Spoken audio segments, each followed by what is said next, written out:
Hello friends, তো আজকে আমি দু ঝুড়ি কিন্তু গাছের থেকে বাগান থেকে ফুল তুলেছি। প্রথমেই দেখুন এক ঝুড়ি আমি এখানে বুদ্ধজয়ী ফুল তুলবো। এতদিন ধরে বুদ্ধজয়ী ফুলগুলো ফুটেছে কিন্তু একদিনও আমি তুলিনি, আজকে আপনাদেরকে তুলে তুলে দেখাচ্ছি।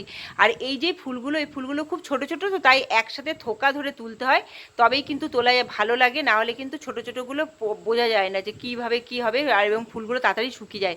দেখুন এক ঝুড়ি বুদ্ধজয়ী তুলে নিয়েছি। তারপরে কিছুক্ষণ পরে যখন জবা ফুলগুলো পুরো ফুটে গেছে রোদ ওঠার পর, এবার কিন্তু জবা ফুল প্রথমে তুলছি। পুরো একটা গাছে গোলাপি সাদা পুরো ফুলে ভরে আছে, আর এত সাদা জবা ফুটেছে মানে বলার নেই। আমি তো তুলে তো শেষ করতেই পারবো না, তার সত্ত্বেও আপনাদেরকে তুলে দেখালাম। তারপরেই দেখালাম কতগুলো দেশি জবা তুললাম।